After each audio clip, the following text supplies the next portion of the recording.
All right. So we are live here today with Nasya Kamrat, and I will come back and introduce her in just a minute. But I want to say welcome to Making the Case with Creative Startups. I'm Alice Loy, co-founder and CEO of Creative Startups. And as you guys know, we get together every few weeks and we host a guest, and sometimes we post the story that we're going to tell you today about why advertising is broken onto our Substack. So you can see the link and check us out there. But today we're welcoming Nasya, who is the co-founder of Faculty, which is a certified women-owned creative agency that merges strategy, story, technology, and media to create bespoke, human-centric experiences. Recently, Nasya has joined with a team of amazing other advertising pros to launch Kamuna, which is a co-op agency model that brings together a cross-disciplinary network of women, BIPOC, and LGBTQ independent agencies. We are delighted to have you with us today. Thank you. Thanks for having me. Good to be here. Yeah. So your story, like so many people I know who are highly creative people who've moved into advertising, starts in New York City. Take us back to what took you to New York City and how you moved into advertising.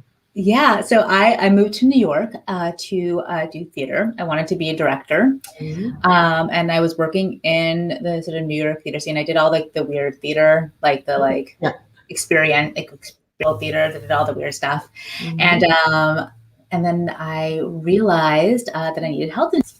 And so a few years in, I got a job at a big global ad agency and ended up somehow staying there for nearly a decade. Started off as like an administrative assistant and sort of ended up sort of working both in creative and strategy and production. Was there and I was like, oh my God, I've been here for 10 years. What am I doing? And it was a great company. I learned so much. I had incredible mentors there. But I just didn't feel like I was doing work and working in an environment that felt authentic to who I was. And so I decided to take the leap, and I started my own shop, Faculty, about 10 years ago with a partner to create another alternative in the advertising space, just sort of work outside of the sort of system that was the big holding company. And now we're here, and I launched Kamuna back in February, I think, and really after the year that we've had, wanted to create the next iteration. It wasn't enough to just work outside the system as we had been in Faculty. I realized after this last year that we really had to change the system and change the ecosystem of how agencies work. And so I started a Kamuna, which is a co-op agency model that brings together independent agencies to be an alternative to the holding company AOR model. Yeah. So there's a lot to unpack there because you launched Faculty because you realized, you wrote in a Medium article that you realized that all of the bad isms were systemic in the advertising business model, agency sort of management way of doing things. So your response to that was to launch Faculty, and you've been doing that successfully for a decade. But now you say in 2020, we went through, all of us, a huge change, a really tough period. And I'm guessing a lot of smaller agencies went out of business.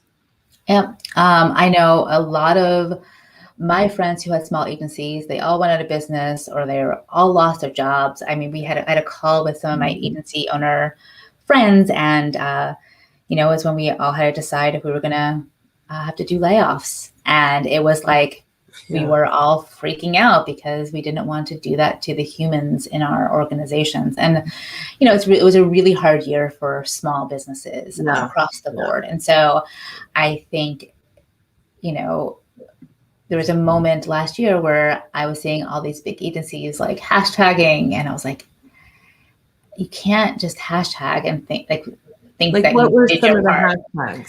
Well, like they would, in the height of Black Lives Matter, they would turn their thing black and they would say Black Lives Matter, and then they would actually never do anything about it. And so I was like, you can't, diversity isn't a hashtag. It can't be Me Too one year and then Black Lives Matter next year. And then that is like, you did your part in social media, and then that was it. You actually have to create change. And I didn't see any of these big holding companies actually creating change. They would, say, we're going to put all this money into it. And then it's been a year and there's been no metrics as to sort of what they've actually done internally at their organizations, or how they've serviced their brands and helped their brands make those changes as well. So what are some of the changes that big companies, or what are big companies doing where you're seeing they are making real changes, either internally or with the brand, where you think, okay, that's more than hashtagging? Yeah, I mean, there are certainly brands who are doing great work. And I think, brands are learning as they go too, right? Like, you can't expect perfection out the gate, because these are complex conversations and complex issues, and you have to be able to sort of not be reactive and just say, oh, this is what we're doing. Actually, like, really think about what you're trying to do and put together programs that actually like reach those.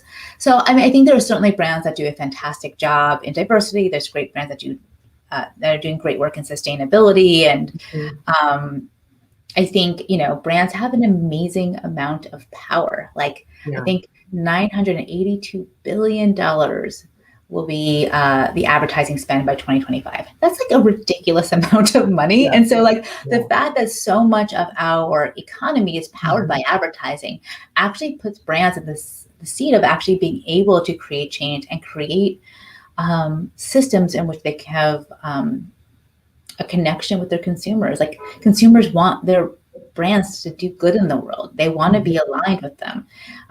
They're no longer just this is what I'm buying from the grocery store. It's, consumers are actually make decision making on how the brand shows up in the world. And so it's not just good for brands to do because it's a good thing to do in the world. It actually will help their bottom line and actually get them loyalists instead of just a customer, which is, I think, a really important distinction.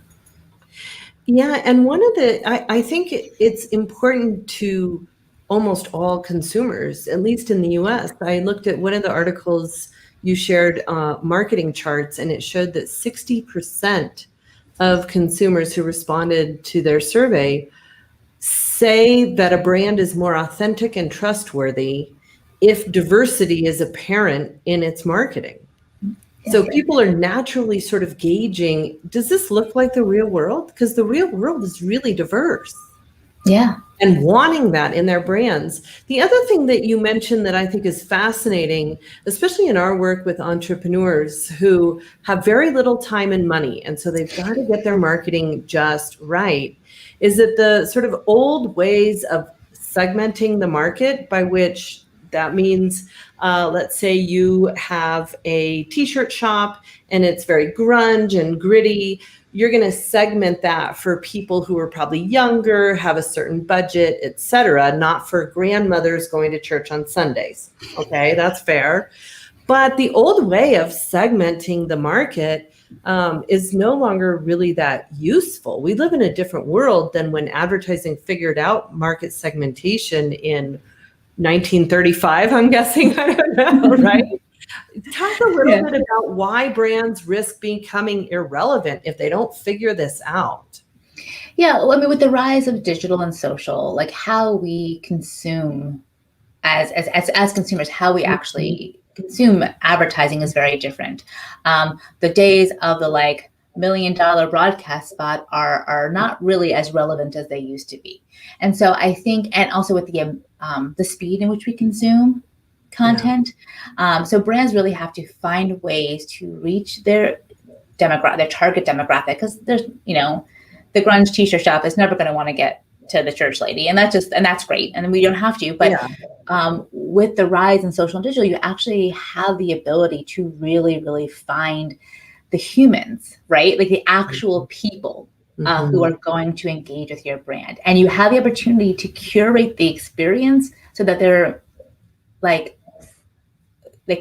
loyalists. They are brand loyalists in ways that and it's actually relatively simple to sort of make someone feel like you're speaking to them with the rise in digital and social. And I think that's a really incredible opportunity for brands. And it's not saying that you don't think holistically about your event strategy and your digital strategy and your, brand strategy, like you'll still do your, brands will still do a broadcast spot, and that's great. But how does it work holistically within the ecosystem to actually create conversation with your consumers, actually feel like they're being actually spoken to, as opposed to just like a profile of what you think you might, be looking for. Yeah, I've sort of never been a fan of the persona, create a persona. I've always said, go talk to actual customers. So that when you're designing, whether it's a new T-shirt or a Facebook ad, you have that person in mind, and you can have a more authentic and meaningful conversation, which is something that big brands can't do. I was thinking, could you sell grunge T-shirts at Walmart? Maybe, but big brands can't have that authentic dialogue with customers. I think they can. I mean, I think that Really? I think that you have the ability, these large brands, you know where to find your audience, you know how to listen. With the tools that we have now, you can have conversation. You just need to be able to actually do like the listening part of it, and be able to, you can't please everyone, but you can certainly have an engaged audience and create that conversation so that you're speaking to what the needs are, and you're finding trends within what those needs are. And so making your business decisions based on the consumer trends and sort of what the consumers are looking for. So certainly, like, I can't talk to Alice about a grunge T-shirt, but I can talk to a lot of people who sort of like respond similarly to Alice, and they all had a similar conversation, and then make decisions based on that. So I think that's a lot that's possible. And I think actually the larger brands had this like amazing opportunity to create these curate. I mean, I spent there's a company that has like curated hair experiences. I spent like a ridiculous amount of money to have like shampoo and conditioner made for my hair. And I know that's probably not super, like, I don't know how, like, whatever, but in my mind, I am getting shampoo and conditioner. It says my name on the bottle. It's a whole feeling of it being built for me, which I have not used any other shampoo and conditioner since I found this, right? And so I think that there's this way, or like the clothing subscriptions where you have your personal stylist. All of those trends are allowing for consumers and brands to have a relationship that's beyond just the sort of traditional advertising that sort of we've grown accustomed to. So if we extend that sort of market demand, which is definitely growing for personalized products and services, and we couple that with the statistic that 120 million consumers in the US do not feel represented, we see an enormous opportunity for brands that will come in and say, we want to represent you, we want to be relevant to you, and we want to personalize your experience. How much do you think advertising will change over the coming decade, and who will be the winners? What will they do to adapt to that changing environment? How will they win? I believe that the brands that will be winning over the next few years are the ones that are going to take what's happening in the world, like a global pandemic, and actually have that shift how they do business. I think if brands are not movable and not changeable, they are not going to be able to sort of successfully navigate as things happen. And some brands are massive. It's very hard to change, but I think you have to understand what the world needs and when they need it, and be able to sort of address what that moment is, and speak to the people who you're trying to speak to with these sort of more sort of curated feeling experiences. You can't curate everything, but these sort of curated feeling experiences. And I think you can do that with social and with digital and with the tools and with the, there's so many, analytical tools that we have now and how we sort of define things. And I think that by sort of being great listeners, brands are going to be able to be successful sort of in the years to come. And I think, this year was a really challenging year.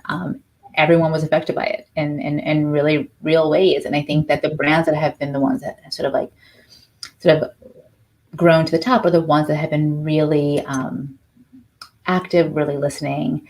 Maybe they've made mistakes, but they say, hey, we've made mistakes and we're going to try again. Yeah. And I think those are the ones that are going to have the most success moving forward.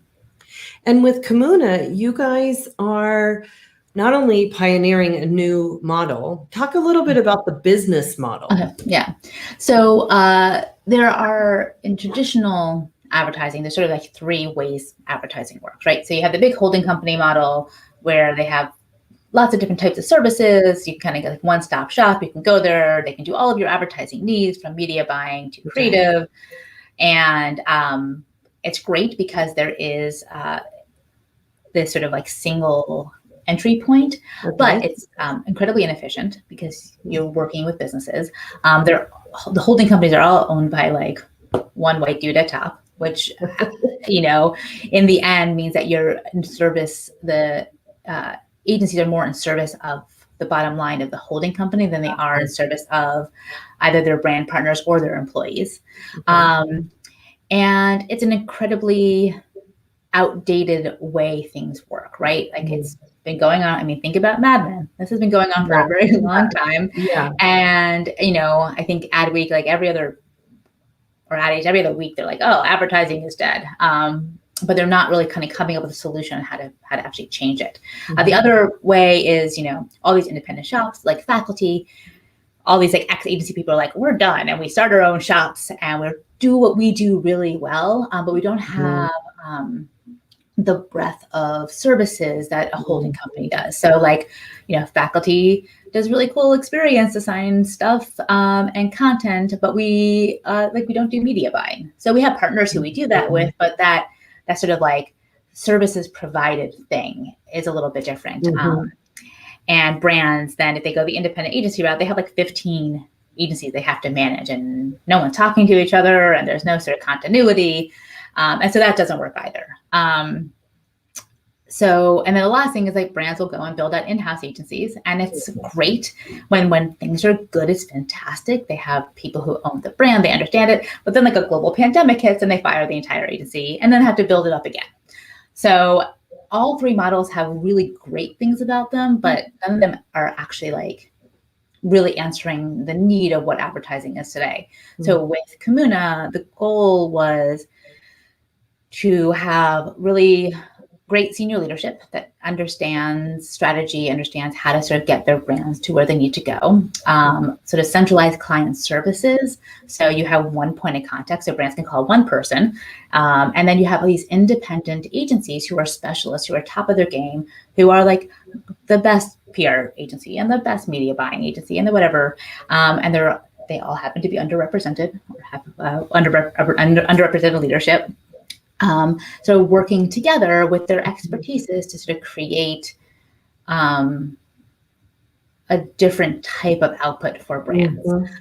So we kind of like took the best of all of the things and we kind of combined it into sort of one system that allows the creative shops and the independent shops to still be independent and still be creative and do what they do best and not have to like say, oh yeah, I totally do that thing that I don't do, right? So they can maintain their expertise while still working together.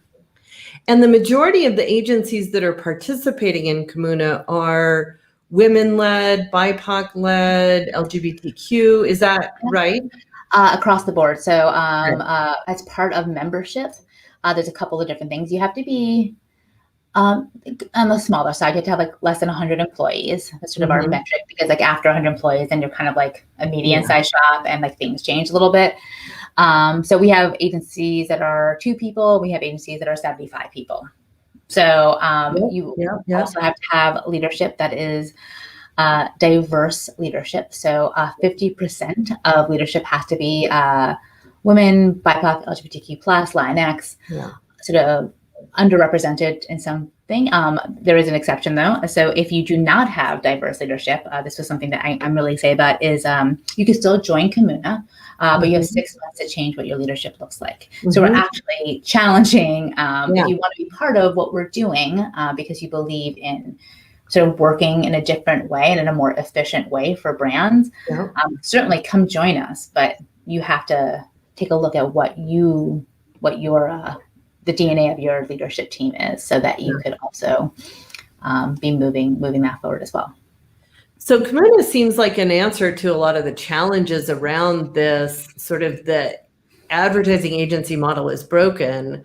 I'm guessing that we can put up in the comments, kamuna.com. I always like to end these discussions with what are one or two practical things that either agency owner, an advertising pro, or an entrepreneur who is struggling to figure out advertising in a pretty complicated landscape these days. What are some things that you would say, do this today, do that tomorrow? Yep.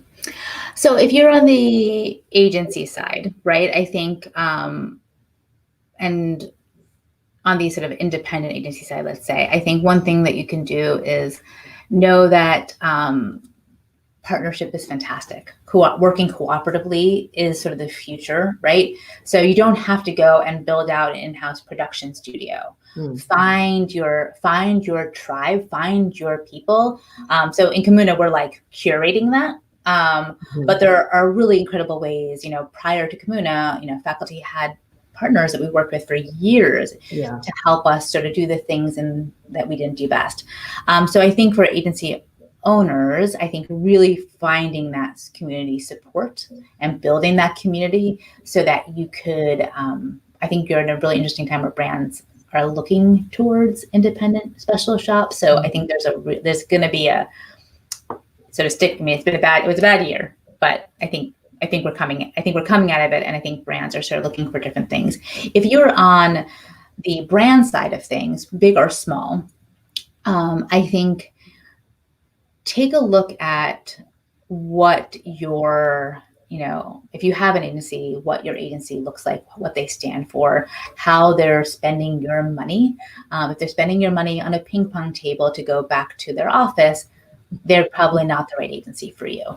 Because right now, where your dollars get spent matters more than ever. So look at what your agency looks like. If you care about diversity, which everyone should at this point, you should look at what the leadership looks like, and make sure that you're challenging your agency partners to do better. And even if you're working with the holding companies, like say, hey, y'all look a lot the same. Like you need to do something about this, and you need to make, you need to stop hashtagging and actually create change. And so I think that would be sort of my thing. And if you're a sort of small company trying to figure out how to get into the advertising game, find a shop that you can be with the long haul. Like there are great independent agencies that will be your strategic partners and will work with you when you're small and grow with you as you grow. And finding those partnerships and creating those human connections, I think is just going to be a great thing for all brands, big or small. Yep. Yeah. All righty. Well, thank you so much for joining us today. You are a terribly insightful woman around advertising.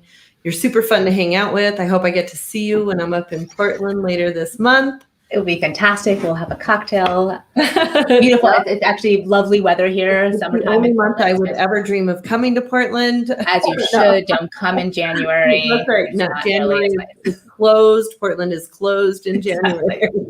Especially to people from New Mexico who only know how to operate when it's blue skies. So, well, I'll come to you in January in New Mexico. That's a good trade. That would be great. We'll do that. It'll be fantastic.